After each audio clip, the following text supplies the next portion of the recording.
My name is Casey.Morris. I'm a Microsoft certified trainer. I specialize in cybersecurity, Microsoft cloud technologies, and data analysis. I have over 15 years of experience, um, not just as a trainer, but also as a cloud engineer. I've worked for several Fortune 500 companies as an engineer, including Raytheon, Microsoft, Fujitsu Network Communications, and GDIT. I support projects that help keep the nation safe as an engineer um, contracted with the federal government.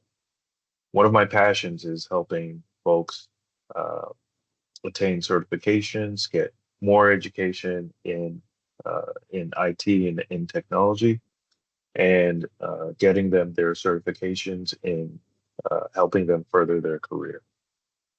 Today, we're going to begin with the fundamentals of cybersecurity. Um, these topics are going to give you a baseline understanding of what cybersecurity is, um, how to begin your knowledge and your skill set in cybersecurity, but it's going to be approachable so that you're not going to be overwhelmed. So let's get started with our first video. It's understanding the fundamentals of cybersecurity governance.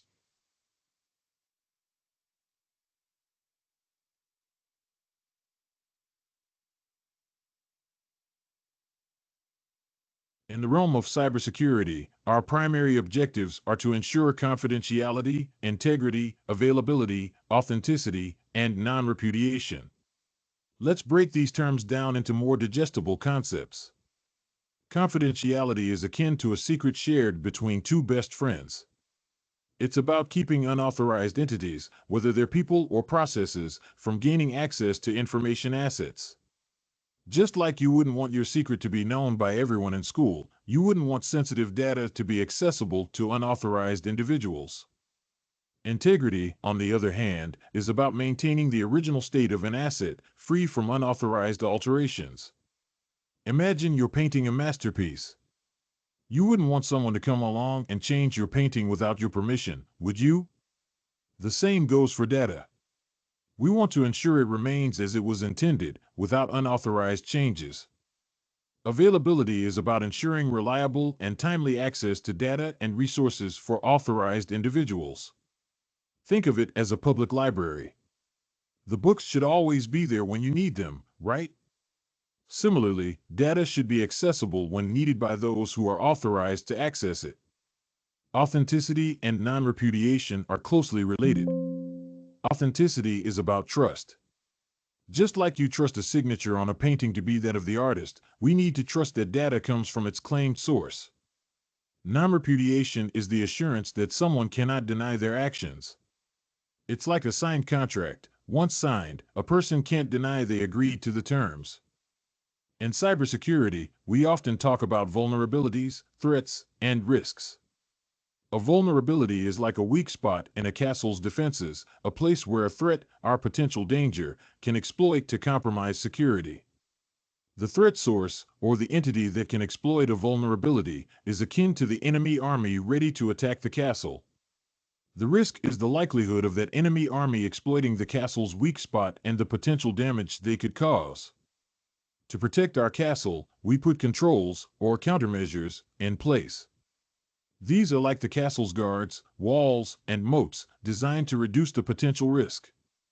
Security governance is the framework that provides oversight, accountability, and compliance. It's like the king and his council overseeing the defense of the kingdom, ensuring everyone is doing their part to keep the castle safe. This governance is supported by an Information Security Management System, ISMS, a collection of policies, procedures, baselines, and standards that ensure the kingdom's defenses are aligned with its needs, streamlined, and effective. The kingdom's defenses are implemented through an enterprise security architecture. This is the strategic, tactical, and operational linking of solutions, processes, and procedures across the kingdom. It ensures strategic alignment, business enablement, process enhancement, and security effectiveness.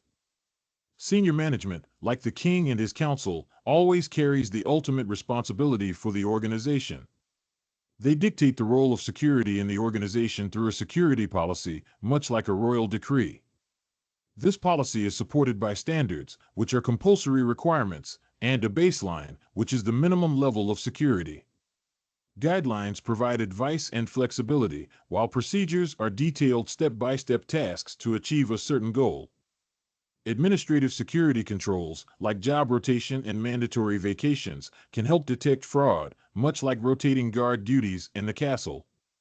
Separation of duties ensures no single person has total control over a critical activity or task, just as no single guard has the only key to the castle gate. Social engineering is an attack carried out to manipulate a person into providing sensitive data to an unauthorized individual, much like a spy trying to trick a guard into revealing the castle's secrets. To combat this, we need comprehensive security awareness training, tailored for specific groups and implemented organization-wide. Think of it as training your guards to recognize and resist the tricks of spies. One innovative approach to this training is gamification, the application of elements of gameplay to other activities. It's like turning guard training into a competitive sport, making it more engaging and effective. Security champions are members of an organization who, although their job descriptions do not include security, inform and encourage the adoption of security practices within their own teams. They're like the brave knights who, even off the battlefield, inspire their comrades to uphold the kingdom's defenses. Finally, professional ethics codify the right ways for a group of people to behave. They're like the code of chivalry for knights, guiding their actions and decisions. In conclusion, cybersecurity is a complex field, but by understanding its fundamental concepts and principles, you can play a crucial role in protecting your organization's digital assets. Remember, in the digital world, we're all guards of our own castles. Your role is not just about implementing technical controls, but also about fostering a culture of security awareness and ethical behavior. Your actions can have a significant impact, so embrace the challenge and strive to make a difference. Right. So that was a high-level, comprehensive explanation of some of the topics included in cybersecurity.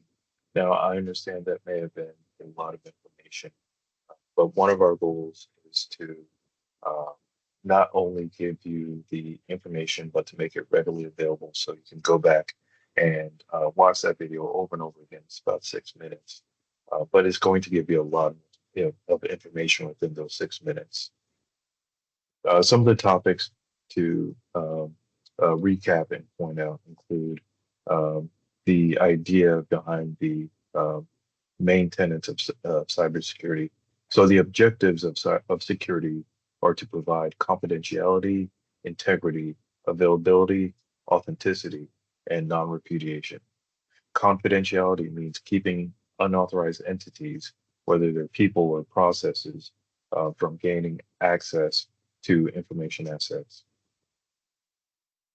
Integrity means that an asset is free from unauthorized alterations.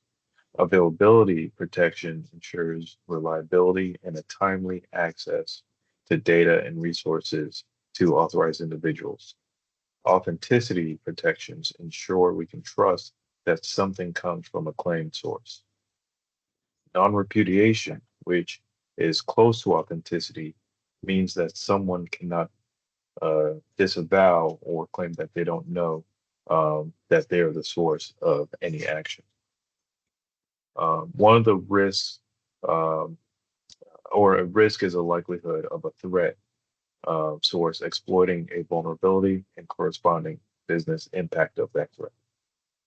And a control or a countermeasure is what you put in place to mitigate or reduce the potential risk.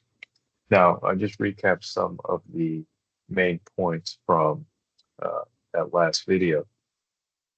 And in order to reinforce those ideas, um, within our training, we also provide a transcript so you can download our training resources, download the transcript, and turn that into a study guide for yourself. We also have links provided here that go over the concepts that were within the video. So if you want to dive into these topics any deeper, and I recommend you do so, they're also available here. Yeah, along with module feedback, you can provide your feedback here. But let's go ahead and jump into our assessment that will allow us to review some of the topics within that last video. I'll go ahead and fill in my information, and we'll jump into our test. So the test requires that you get a 70% or above in order to pass the test. But we're going to go through these questions together, and we'll ensure that you have an understanding of why these answers are what they are. So the first question, what are the objectives of security in the context of cybersecurity? Uh, your options are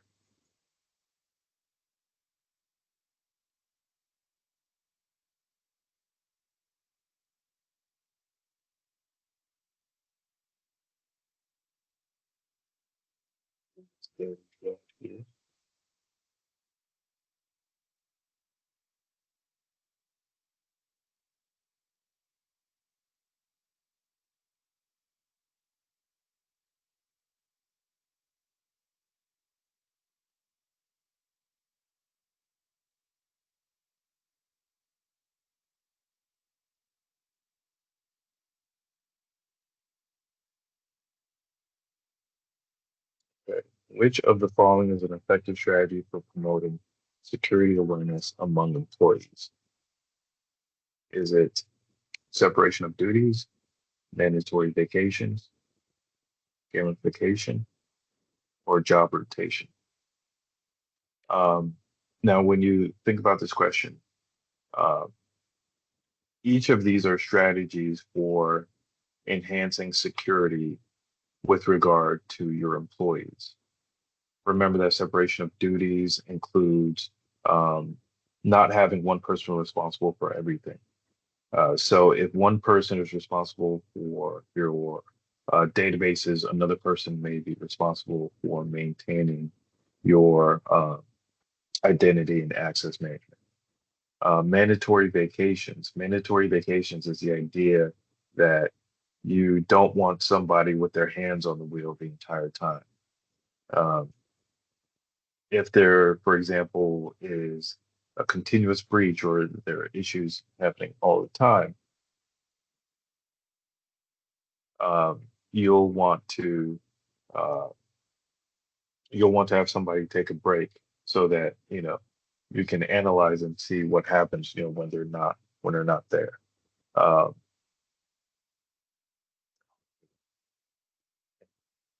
One thing I forgot is like we have a 2 minute time limit. So question number two, what term refers to individuals within an organization who advocate for and promote good security practices? Is it job rotation, separation of duties, security champions, or mandatory vacation? The answer here is security champions. The reason being that security champions uh, are dedicated individuals within different departments who promote security awareness and best practices. They act as points of contact between the central cybersecurity team and their respective groups or teams, helping to disseminate security knowledge and encourage um, adherence to policies. Involving security champions is an excellent strategy to build a strong security culture throughout an organization because they can tailor the security messages to the specific needs and context of the different teams. See, question three, what are the objectives of security in the context of cybersecurity?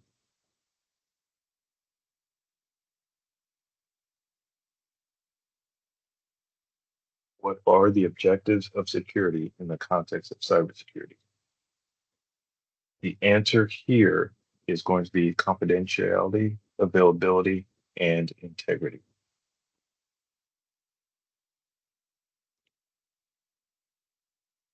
So that's up there. Um, the answer is going to be confidentiality, availability, and integrity. Now, this is kind of a difficult one to answer because we included non-repudiation in there, but you want to keep in mind the core CIA triad, which is the cornerstone of cybersecurity: confidentiality, integrity, and availability. And when someone, and you'll hear this term a lot, the CIA triad. When someone refers to the CIA triad, they're talking about confidentiality, which means that sensitive information is protected, integrity, maintaining the accuracy and consistency of data over its life cycle, and availability, making sure that data and systems are accessible to authorized users when it's needed. The next question, which of the following refers to the overall management framework or ensuring security within an organization? Is it security policies, security guidelines, security governance, or security baselines?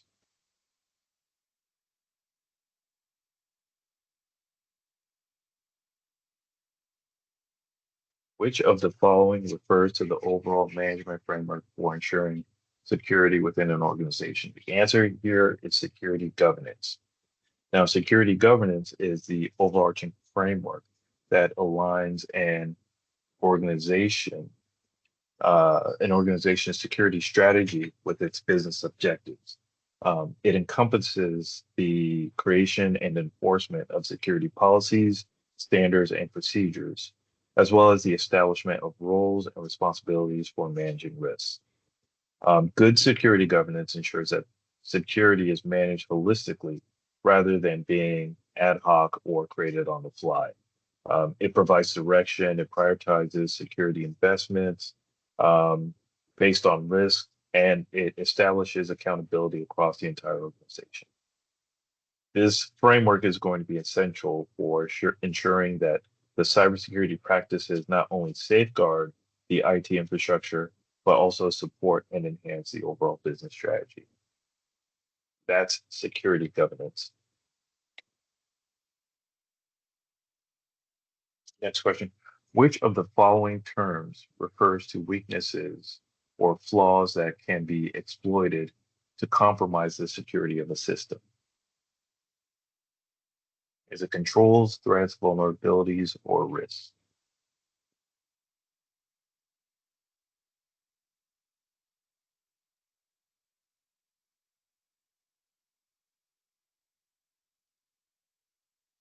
Which of the following terms refers to weaknesses or flaws that can be exploited to compromise the security of a system? The answer here is going to be vulnerabilities. That's because vulnerabilities are inherent weaknesses or flaws within a system. It's software or the processes that can be exploited by an attacker. Some examples are going to include things like unpatched software, weak passwords, or um, flawed system configurations. Recognizing and addressing those vulnerabilities through running regular assessments, patch management, and secure coding practices is going to be critical in reducing the risk of exploitation. In a professional setting, vulnerability management is an ongoing process and is going to involve tools such as vulnerability scanners and frameworks like the Common Vulnerabilities and Exposure or CVE database that is going to prioritize and remediate security gaps. The answer here is vulnerabilities. Question number 6. What term is used to describe the process of influencing people to disclose sensitive information or perform actions that may compromise security? Is it social engineering, separation of duties, job rotation, or mandatory vacations?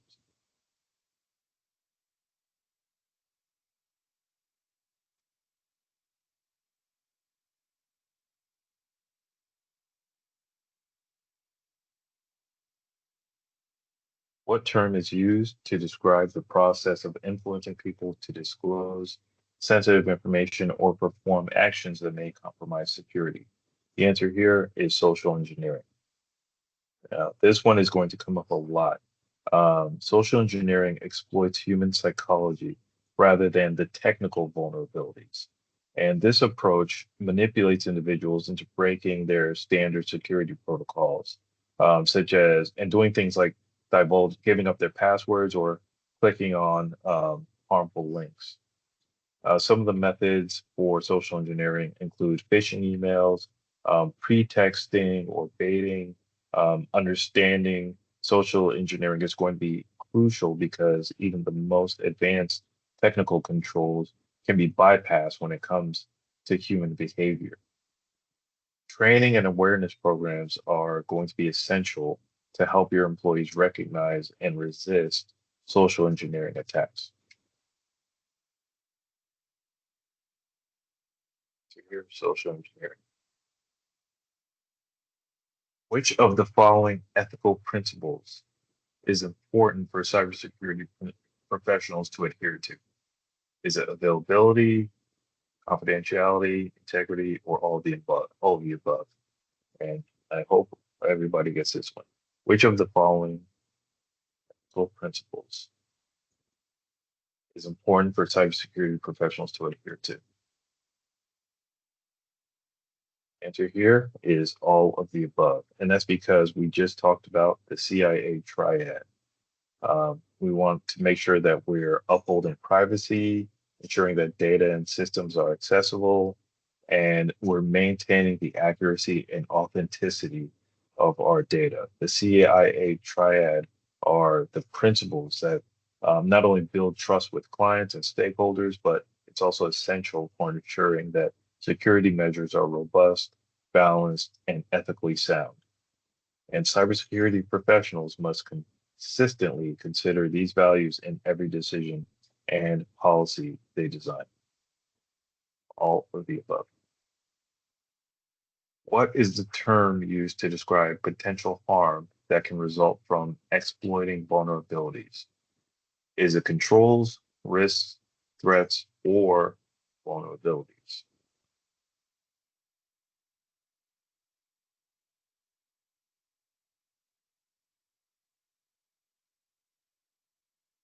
What do we call the measures put in place to mitigate or reduce risk to an acceptable level?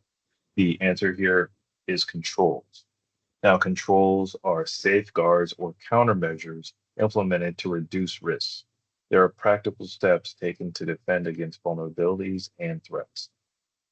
The technical controls include things like firewalls, intrusion detection systems, and encryption. Administrative controls involve policies, procedures, and guidelines that shape the behavior of individuals within the organization. Physical controls include measures like locks, surveillance cameras, and access control center set systems. If you implement a layered approach, this is referred to as defense in depth.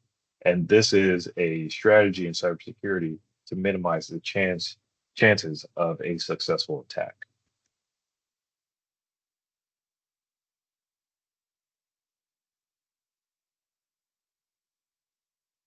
Which of the following is an example of a technical control or countermeasure? A technical control or countermeasure. And I just mentioned this.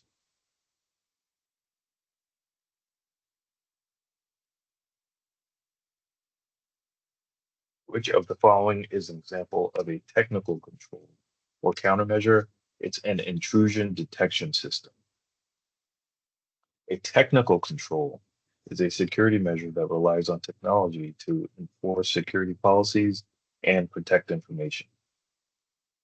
Intrusion detection systems, or IDS, are designed to monitor network traffic and system activities for malicious activity or policy violations. Unlike administrative controls, things like job rotation or mandatory vacations that rely on procedures and human factors, the technical controls like IDS focus on automating and monitoring the detection process. And they're going to be critical in your cybersecurity posture. A way of thinking about this question is by process of elimination. We know that things like job rotation, mandatory vacations, and separation of duties are uh, personnel controls. Um, you can think of them as administrative controls, things that are written out and affect behavior, but they're not involving technology necessarily. The technology is within the intrusion detection system. So that's why that is our technical control. And the last question, what do we call the measures put in place to mitigate or reduce risk to an acceptable level? Now, this is almost a repeat of a prior question.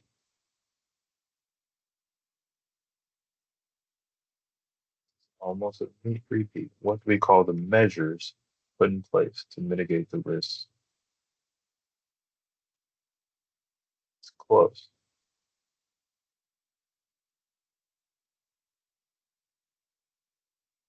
The answer here is controls.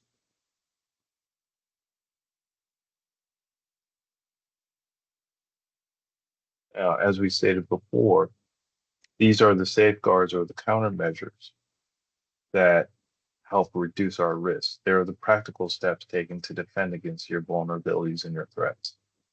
The technical controls, as we just talked about, are going to include firewalls, IDS, and encryption. The administrative controls include policies and procedures, guidelines that shape the behavior of individuals. And the physical controls include locks, surveillance cameras, and access control systems. See our score. I think I missed one. Just passed. Just passed. Answer to number one was gamification. Okay. And gamification is uh, the ability of incorporating game-like elements into your security training. So using things like quizzes, rewards, interactive challenges, you can make learning about cybersecurity more fun and more interactive. And things like this, even giving somebody a score is, you can think of that as gamification. All right. So let's wrap this up. And next time we'll be talking about risk management. We'll go into some of the core concepts of risk management and dive a little bit deeper into topics involving cybersecurity. Once again, I'm Casey.Morris. I'm the founder of Black Tech DFW, your Microsoft certified trainer, your security professional, your engineer, and I'm here to help you pass your next security certification. Thanks, and have a great day.